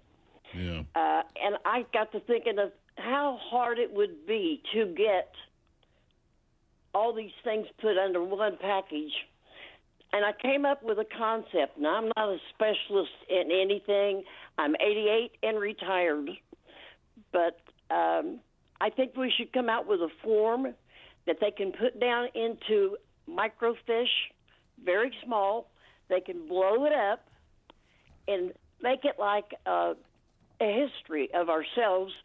Get it when we're born. Our parents give in the information to start it. No, I get it. And then every time there's a vote, you bring that microfiche out, take it with you to do your voting, and add what has changed. If you've married, if you've moved. Some sort of a document. I got to be honest. I got to leave it right there, Nellie. Greatly appreciate the call. Microfiche, I don't think even exists anymore, except maybe in Congress or the House of Congress. But I understand your point. Keep track of your voting. The best call so far today, though, goes to the prize of the day goes to Judy in Oregon. Registered mail to get your ballot. You got to sign for it. You have to show ID to get registered mail. Why not registered mail? I bet that executive order would fly. How could you possibly say, not preventing anybody from voting, you just have to sign for your mail? People get registered letters every single day. How about that? Make it easier to make it honest and fair. Good job, Judy. Gold star for you. Back with more Daybreak after this.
America's awake, and we're just getting started. The headlines that matter, the stories they won't tell you, and the voices fighting to be heard. This is your country, your morning, your daybreak with Steve and Ivy Gruber. A new hour starts right now. All right, and welcome back to it. Another brand new hour here on the program. Glad to have you on board as we head toward the weekend. But we do it with you on Free Speech, Free for All Friday. Three big things this hour. Number one, the trade war with Canada. How's this really going to play out? Canada's not going to put a 50% tariff on oil coming from their country, because if they do, we'll put a 100% tariff on diesel fuel and gasoline going to theirs. Ontario being the biggest province, that'd be a big problem. Number two, the war in Iran. Quiet again. What's happening? Not quite sure. And number three, of course, it is Free Speech, Free for All Friday, brought to you by the Patriot Mobile Common Sense Hotline. Glad to have you on board. I want to get right to your phone calls again. Robert is in Cleveland today. Robert, you start this hour. How are you, sir? How you doing? I'm doing well. I have one comment or question. Democrats and the Democrat Socialists, they should be labeled as terrorists and be punished accordingly, because they're trying to destroy us from the inside also. I agree with you. They are trying to destroy us. I mean, the idea that you have to pass laws to say Sharia is not legal shouldn't have to happen. Communism was not legal in this country, nor should it be, because both of those things are in opposition to the Constitution, which guarantees a Republican form of government, which means a republic, a representative republic. Right, Robert? Right. Yep. There you go. I agree with you. All right, let's go to Jim. He's in the Big Apple. It's a little rotten, New York City, but Jim's there checking it out. Jim, how are you? Good morning, Steve. Good God morning. bless you and Ivy. Thank you. And Lake America. I'll be retiring soon and dependent on a New York City pension and Social Security as my only income, and I'm terrified. Don't know if the commie is going to destroy my pension, but I have a suggestion for Social Security. All right. People collecting Social Security, if they're at a certain income level, they collect all the Social Security they paid in, plus some type of an interest, and then it stops because they don't need it. So they get what they paid in and nothing more. Well, they could get maybe a certain interest or whatever, but it would stop. It wouldn't go on for the rest of their life because they have either a certain amount of net wealth or a certain amount of income. And where do you draw that line? Well, that would be up to the Congress and the people to decide. You know, as we learned yesterday, if George Bush had gotten done private accounts in 2005, as he tried to privatize investments, your Social Security account would be wildly larger than it is now. Wildly larger. That. Yeah. I supported that. But I support it instead, now. it doesn't, we're getting screwed. I don't know, Jim. You live with Mom Donnie. If I were you, I'd try to find a shack in Florida and get there as soon as possible. But, who knows? Yeah, he's my boss. It's terrifying. Yeah, I can agree with that. Jim, thank you for the call. Hang in there, buddy. Appreciate you. Let's go to Matt in the great state of Kentucky. Matt, how are you today? How's it going this morning, Steve? It's going all right. Yourself? Oh, hanging in there like a hair in a biscuit. That's a Kentucky. That's got to be a Kentucky statement, but all right, go on, sir. It is. I picked it up from a better person than I am. Yeah. But no, I'm kind of wondering about what's going on with these H-1B visas and when they're going to start enforcing some of this stuff. We've got a lot of rampant fraud going here. They're doing it now. Central part of Kentucky. They're enforcing it now, and here's how I know. The nation of India is sending formal complaints to Washington because they have all sorts of people over there that want to come to America and can't get the visas. They just filed some formal complaints this week, so I know that it's in effect now, and it's creating problems, not for us necessarily, but for Well, But for the people in India, I also saw this. This is interesting. Just a quick aside here. I saw a note from a fancy high-end restaurant in the Hamptons, right? They're in the fancy Hamptons. They had to cancel dinner service this week because all their illegals that were running their kitchen were sent home. Oh, I'm sorry. You're in the Hamptons. A cheap house in the Hamptons is $5 million. That's a shack. Don't matter. They, We're one of the poorest states in the union, and we don't get as much attention as the Hamptons. But the fraud's pretty rampant, and I've got something to say about overseas call centers as well. I think it's a national security issue, especially with what all's going on in the world today. But that's a pretty good point you make, and I never thought about that. But foreign call centers, a threat to national security. That's an interesting point you make, Matt, and I appreciate that. Something I'm going to think about that. All right, Matt, thank you for the call. Greatly appreciate it. I got to get another one in here. Ray in California. Ray, good morning. That would be Ray. And happy Friday, Steve. Good to see you online this late morning. I've got a simple question. As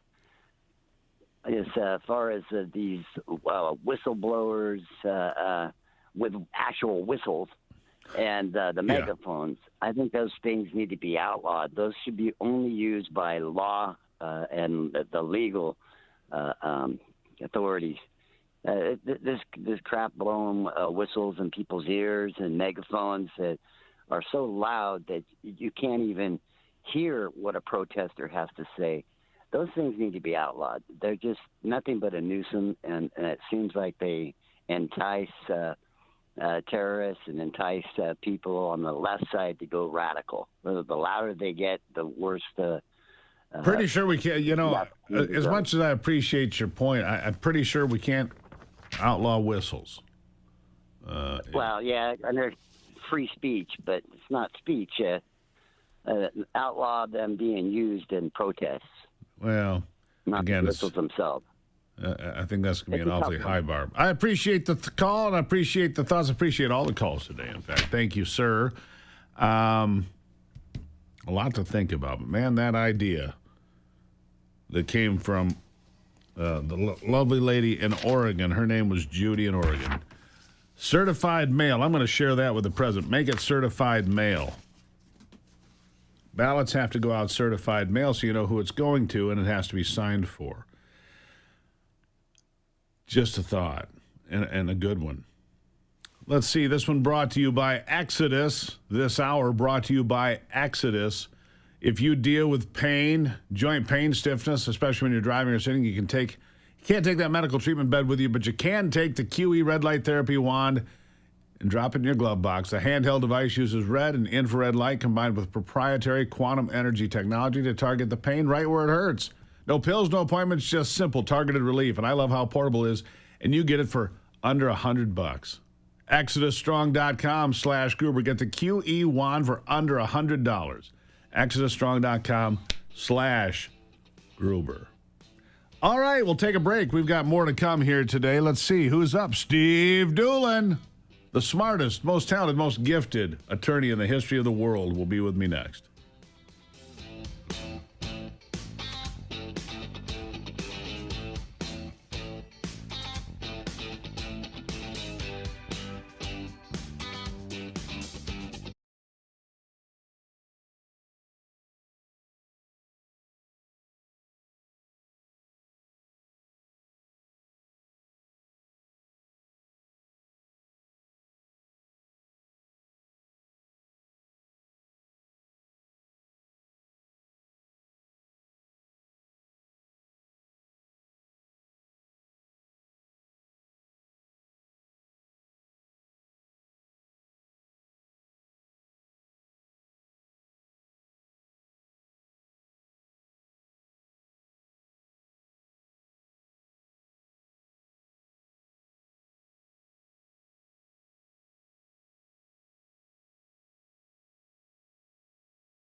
All right, back to it now. We're going to be joined by the greatest, most accomplished, most talented, most attractive attorney in the history of the world of attorneys, Steve Doolin. Everybody is here, but he's having a bad hair day. So he's on the phone today. Doolin, good morning.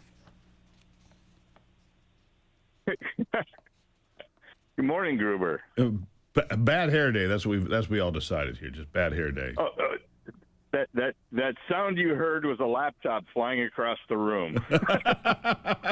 Yeah. So you have as much skill with technology as I do. I can fix the computer. Give me a ball peen hammer. I can fix it right now. That's right. Anyhow, Anthony's like, I think he sounds frustrated. Apparently you were. Anyhow. Let's see here. What do we got here? CERT updates on the SCOTUS gun watch. That's what you got for me today, Doolin. What's going on with my Second Amendment rights when I'm busy looking at other things? Well, as you may be aware, the great state of Illinois essentially banned AR-15s to keep it clean and simple, and that's being challenged in court. The lead plaintiff is named Viramontes, and the Supreme Court has granted cert, meaning they will hear the case, and we've got a chance to kind of do away with the AR-15 bans that have been coming and going for a couple of decades now. There are tons of amicus briefs gearing up right now, including one that we are working on here in my office for the Michigan Coalition for Responsible Gun Owners. And the arguments are leaning into, is a great way to say it, the idea that the militia clause, which for a long time kind of dominated Second Amendment debate, you remember the old collective rights theory, that the Second Amendment really didn't involve an individual right. It only involved some sort of a states' rights argument that was meant to arm state militias only. And people used to get on the television and elsewhere frequently and say, well, if you're not in the National Guard, it doesn't apply. The Second Amendment has nothing to do with you. In fact, I was nearly ejected from an undergrad constitutional law course back in the 90s for raising the idea that the Second Amendment protects an individual right. Wow. I appreciate you. So you almost got tossed? Yeah. Oh, yeah. The old professor in his green polyester pants leaned down from the stage and yelled at me, and spittle was flying from his lips as he just scoffed at the idea that the Second Amendment might actually protect an individual right to keep and bear arms. That's how deeply entrenched this collective rights theory was. I wonder if he lived long enough to see the truth. I hope so. I never bothered actually trying to look him up and rub his nose in it, but I hope he did. You know, you're a better man than I. That would have been my first job, right about there, yeah. Right. So now that we've got this clear understanding finally from the Supreme Court since the Heller case back in 07, 08, that the Second Amendment does protect an individual right. Now the question has been, what's the scope of that right? We call it the contours of the right a lot in our business. And this is going to be an argument about the hardware. When I teach the course, I talk about how gun control laws are either focused on people, places, or things. This is one of the things cases. And so there are a lot of us who will be making arguments about the fact that the militia clause means something, and we've got some support for it. The very first U.S. Supreme Court case on the Second Amendment was early in the 20th century, about 80-plus years ago now, that said because a man named Miller had a sawed-off shotgun and the court couldn't figure out of what use a sawed-off shotgun would be to a militia, then the gun is not protected by the Second Amendment, which implies strongly that if your gun is useful to a militia, then it should be protected. That'd be an AR-15. Sure, that'd be the argument we'll be making. Yeah. But then again, you put other guns in harm's way if you go that route, don't you? Well, here's the thing. I'm an old infantryman, and we can make the argument that anything that is useful as a weapon is useful to a militia. I would agree with that. Yeah. And short-barreled shotguns are now legal. When I grew up, having a sawed-off shotgun was not legal. But I believe it is now, correct? Well, sort of. Sort of. All right. Yeah. There's this Texas case that I think you're referring to just from a few weeks ago is really kind of a mess in the sense that it comes from a specific district court in Texas and had very specific parties before it. And federal courts are limited in the sense that now, in the sense that only the parties before the court can be affected by the court's order. So, we don't have all these federal districts trying to control the entire federal government and the entire U.S. population anymore. So some states, not Michigan where I live, do have the ability to have short-barreled shotguns and short-barreled rifles without having to go through the registration and tax that used to exist under the National Firearms Act. Right. But it is a little bit of a mess. So there are states like Michigan that are just not affected by that ruling at all. Right. So we still have the same old system. We need to clean things up around here. And you need a computer repair person. Doolin, need a whole team. As always, the best-looking, most talented, most accomplished lawyer in the history of lawyers, Steve Doolin, everybody. Doolin, have a good weekend, despite the technological problems.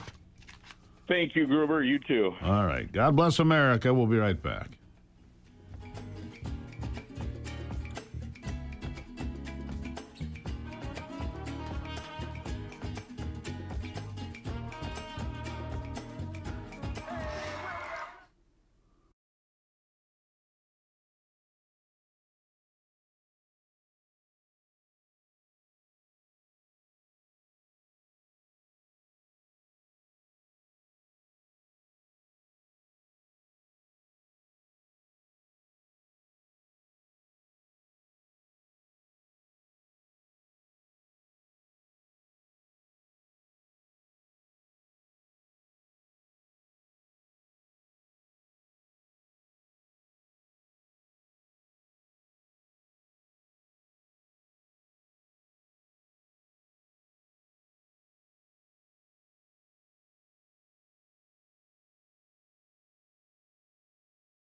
All right, back to it now. We'll have more on this in a minute because I can't leave this week without the most important race, any political race. The most important one this year is the U.S. Senate race in the state of Michigan, no question about it. And Democrats, Real Clear Politics has Abdul El-Sayed up by 0.7%. That's not going to happen, I can assure you. Bet the house on it. And I say that because people like Dana Nessel, Democrat, Attorney General, 2 terms, Michigan, currently in office, says, no, can't do this. Listen. If Iran were to attack, whether it would be a government building or a church or a mall or what have you, that we would just deserve those attacks because, of course, we are engaged in this war in Iran. And really, the list goes on as to how you could make excuses for acts of domestic terrorism. I don't think we should ever be making those kinds of excuses and in a way, propping up people who maybe seek to commit those crimes. It's a dangerous world to live in where you have somebody who, supports that kind of logic. She's, of course, referring to Hassan Piker, the closer, the pal of Abdul El-Sayed. They pal around together, promoting the most dangerous ideas you've ever heard honestly. And it just, when Democrats like Dana Nessel say, no, I'm not on that team, we can do better, then you have a real problem for the Democrats when it comes to getting somebody elected to a statewide office. I don't think people in working class counties, I don't think people in counties like Wayne and Oakland County are going to line up to pull the lever for Abdul El Sayed. I don't believe it. I believe that Mike Rogers wins by 5 to 8 points. You heard it here first, last, and always. Rogers, 5 to 8 points. Take that money to the bank, all right? I'll be right back.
All right. The politics of the midterms. Wild, really. The Republicans, you know, they called the Republicans out for redistricting. That worked in the Republicans' favor. And then, look, I'm just going to be honest. Bad candidates are going to help the Republicans do far better in the midterms than would historically be considered likely. Bad policies lead to bad outcomes as well. The DSA taking over big parts of the Democrat Party, not going to pay dividends either, I don't believe. From the most powerful voice for business in Michigan, the Michigan Chamber Business Brief, Dan Papineau, Vice President of Strategic Initiatives for the Chamber, joins me now. Dan, nice to see you here. Good morning, Steve. Nice to see you.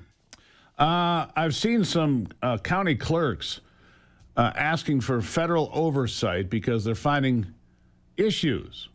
You've got the Secretary of State, Jocelyn Benson, running for governor, refusing to clean the voter rolls. But let's start with the local trained bipartisan teams following strict procedures. We need good poll workers and good oversight and good observers to make it work, don't we? We sure do. 61% of clerks we talk to say they cannot find enough poll workers. And if we want smooth running, secure elections, we need the people in the precincts doing the work. So why are we short? This hasn't always been a problem, has it? Well, so it is relatively new. A couple of contributors to that problem. First is early voting. So now instead of 1 day for the election, we have 9 additional ones. So that just puts a little bit more of a strain on the problem to start with. And then a lot of our poll workers, we've been lucky to have a lot of senior citizens and retirees working the polls. I think it's something like 65% of them are over 65. So as those folks, I guess retire again from their civic duty, being a poll worker, we need to replace those folks with more people working the polls. Yeah, it's important that we have people out there. It's important because that gives trust to the elections. And let's be honest today. A lot of people, Dan, do not trust the elections. And it's because they think there are games being played. Well, one way to prevent that, be a poll worker, right? Right. Yeah, I think if you were to walk into your polling station and there's, a line of 50 to 100 people in front of you and it seems chaotic and you're confused and it doesn't look good. You want a smooth running polling location to make sure that the election is carried out properly and that people feel good about going to vote. A lot of people have anxiety to go to vote. And if that experience is a poor one, it's not good for anybody. And you're right. Every precinct needs about 3 people to work it. So their duties are checking you in, giving you your ballot, if you got to fill out an affidavit, and then feeding it into the machine. So there's a lot of pieces to the puzzle, and poll workers contribute to each one. So if we want a safe, secure, pleasurable, I would say, voting experience, we need poll workers. Can I ask you about the chamber weighing in on all this DSA inclusion in the Democrat Party? People like Will Lawrence running in Michigan 7, maybe the most watched congressional race in the nation. You've got Will Lawrence. He now says he's not a member of the DSA, but he was. Yeah. And I don't care about the expungement thing from something he did years ago. A lot of people got their records expunged, and that's the law, and I don't care about that. But I do care about bad ideas. What is the chamber's position on such things? Well, I think we've seen a very dramatic turn this election cycle in candidates that are getting elected. Our initiative, though, to recruit poll workers it's really it's the fundamentals. If they're eligible voters should be able to vote, and if there's any questions about what's going on at the precinct, it should be investigated. And if there's wrongdoing found, then it should be prosecuted. So our focus is really just the fundamentals of recruiting poll workers to make sure the election runs smoothly. I could say that, from the chamber's perspective, the candidates that were elected, as you've been talking about this morning, I've heard, are going to create an interesting political dynamic this election cycle. You do have a lot more liberal-leaning candidates that got through the primary, and we'll see what happens with the more conservative Republicans that they'll be going up against in the general. Yeah, I think it creates a problem for the Democrats. Abdul El-Sayed, I think, becomes a drag for not just for people in Michigan. Look, this is that race particularly has become the most watched race in America because of the fundamentals of it. Is America ready to have a guy who's running around the state of Michigan and Maine and Minnesota and elsewhere with Hassan Piker, of course, running around saying America deserved 9/11. We don't like Jewish voters. We don't like black voters. It's like the Democrat Party has this guy inside their tent insulting other people inside the tent. I don't think that's a winning formula. Maybe I'm crazy, Dan, but I don't think that's a winning formula. Well, I don't think so either, Steve. And I think you've seen some of this. I would say this hesitancy and this kind of concern bubble up with the Dem convention coming up. There's Right. continual calls for civility and saying that there'll be a zero tolerance policy for any kind of intimidation. I mean, I think, Steve, what you're talking about, it's indicative of what's happening and what the Democrats are communicating going into their upcoming convention. Yeah. When Dana Nessel, the Attorney General, a Democrat who happens to be Jewish, says that she's not going to the convention because she thinks it's unsafe, man, that says a lot. I mean, we used to have policy discussions and arguments about, this tax policy or that tax policy. Obviously, the chamber always involved in those sorts of discussions. But this is different. This is just different from where we've been before. It's not just, hey, we have policy difference. We want to change everything. We want to open the borders, get rid of the Electoral College, get rid of the presidency, get rid of the United States Senate, get rid of the Supreme Court, and the list just goes on and on.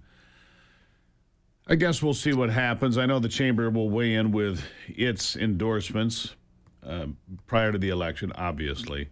But it still comes back to basic blocking and tackling. Poll workers and doing the job right at the local level is entirely, well, it's the crux of all of it. I'll give you the last word. Yep. Well, thanks for letting us highlight the issue here that we do need poll workers. Check out supportatmyclerks.com if you're interested in serving as a poll worker and helping our elections run smoothly. It'll be definitely an interesting election cycle, and the chamber will continue to engage in the elections process to promote pro-business candidates. It could be from either side, either party, but we are very strict when it comes to how we endorse candidates, and it's based on your voting record and a scorecard. And we're there to make sure that the policies that we need to make sure businesses flourish are there, and that we have the fundamentals to create a good business environment for Michigan, and we can provide more growth and investment, growth and jobs, and just have a good quality of life and good careers opportunities here in our state. There you go, Dan. Greatly appreciate you being here, Dan Papineau. Greatly appreciate it, and thank you for all the work that the Michigan Chamber does. Thank you, sir. Thanks, Steve. All right, it's Free Speech, Free for All Friday, 877-310-9966. If you still want to get in on the fun, plus more on the big race here in Michigan after the break on Daybreak.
All right, free speech, free for all Friday.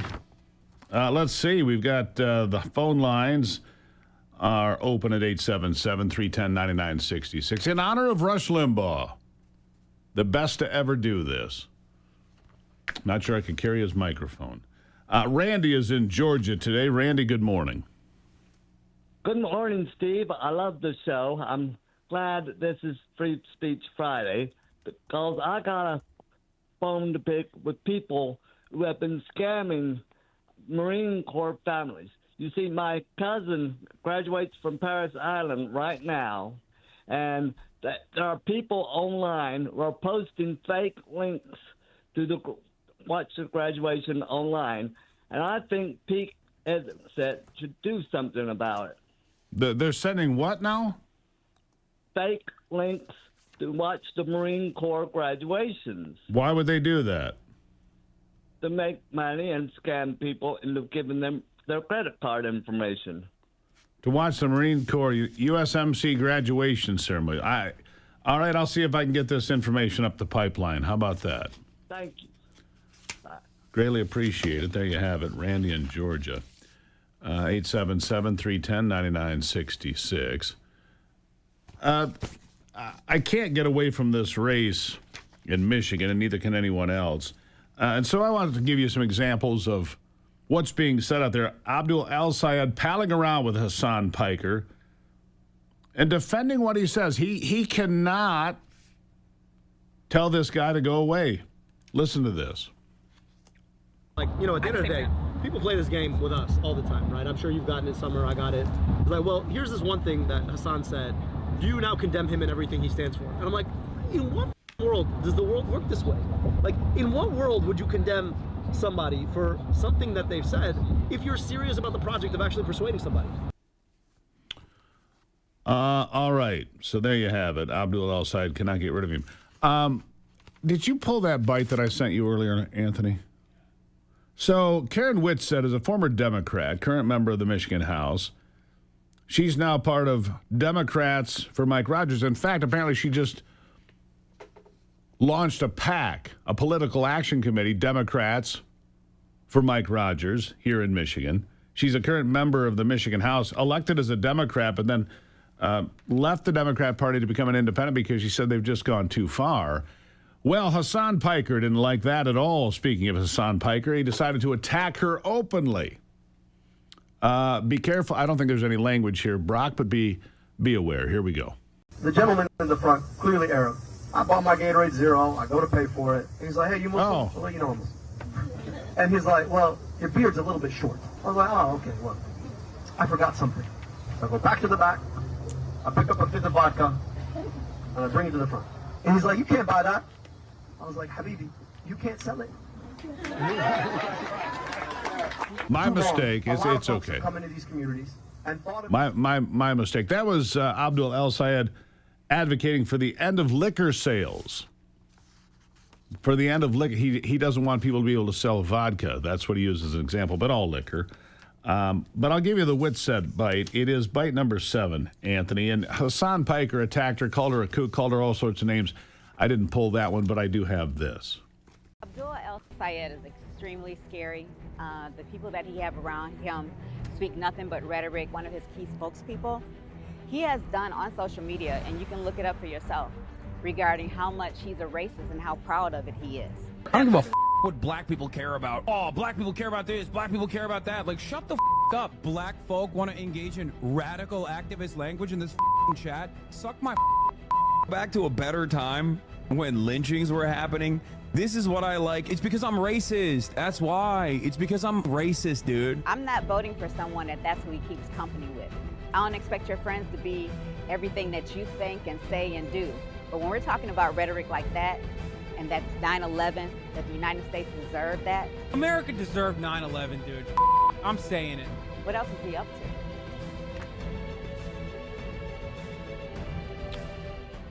You are who your friends are. Karen Whitsett coming out, opening a political action committee, from what I understand. Also today, this is happening. I can share this with you. The Michigan Republican Party and the Indian American community are coming together to denounce El Sayed and his hateful rhetoric. The Michigan, I'll just read this to you. The Michigan Republican Party, along with leaders from the Indian American community of Michigan, condemns El Sayed's intolerant, inappropriate, and misogynistic attacks against our Second Lady, Usha Vance. Attendees including Sunny Reddy, the Michigan GOP co-chair, Hema Reddy, the RNC National Committee woman, Krish Mathrani, Michigan GOP Youth Chair, Ashkak Badi, a Republican nominee for State House District 56. All this hateful rhetoric is blowing back. So it's the Jewish community. It is the Indian community.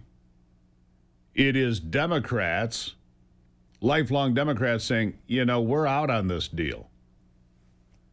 And the polling shows El Sayed +7 in one of the polls from Susquehanna.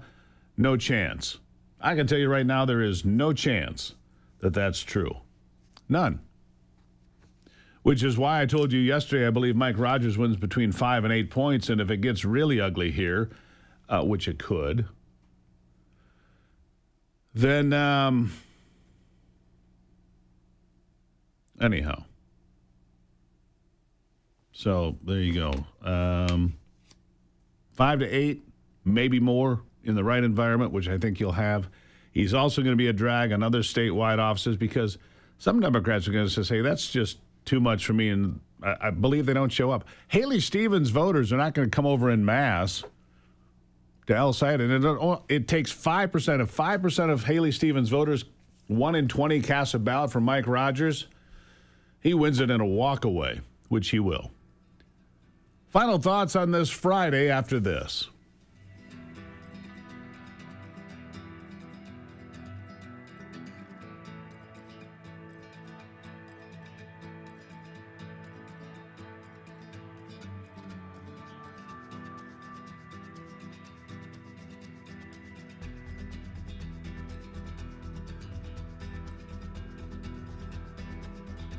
For 250.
All right, how about some good news to end today? Industrial construction projects reach $684 billion by 2031. Electrical work, concrete work, plumbing demands are surging. The race to build the infrastructure behind AI is creating a new boom for America's blue-collar workforce as construction firms scramble to fill jobs building data centers. And so the data centers are a mixed bag. I understand why people don't want them in their neighborhood. I do. But you can look at the state of Virginia, where some data centers have come in. Some of those communities have paid off debt, lowered taxes, because they're flush with money from the AI infusion of cash, which is tremendous. NVIDIA yesterday posted a $96 billion profit for the last quarter. Unheard of, blowing away all expectations. Is there an AI bubble? Maybe. But right now it's not showing, that's for sure. And I guess we'll have to see where it goes. But a blanket prohibition against data centers may not be a great idea for local communities because it could mean a lot of cash coming into your community and jobs for plumbers, electricians, carpenters, tradespeople, laborers, real jobs paying real money because there's a shortage in all those areas. America's short in all those areas, which means demand is higher. And if demand is higher, the wage is higher. Right across the board. Right across the board. So there you have it. It's been a busy week, as they all are. Greatly appreciate you spending time with us here. Thank you for the great phone calls. Thank you for that great phone call from Oregon suggesting certified mail. Good idea. Fight the good fight. Keep the faith. God bless America. I'm Steve Gruber. This is Daybreak. And remember, only you can save America.